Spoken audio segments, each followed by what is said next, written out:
Hazreti Ömer'in döneminde deprem oluyor. Deprem günlerce sürüyor, bitmiyor. Hattaloğlu Ömer'e geliyorlar. Ömer, deprem oluyor. Ömer, ne yapalım?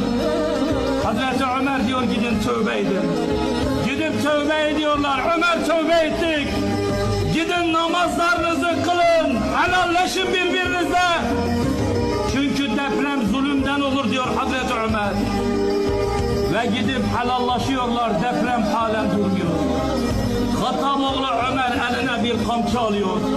Sanki bir hayvanı döver gibi sahabi diyor elindeki kamçıyla yere vurmaya başladı. Sakin ol dedi, sakin ol.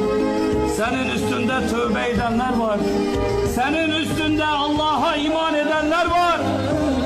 Hattaloğlu Ömer aramızda yok ki yeri kamçılasın. Ama içimizde tövbe edecek olanlar var.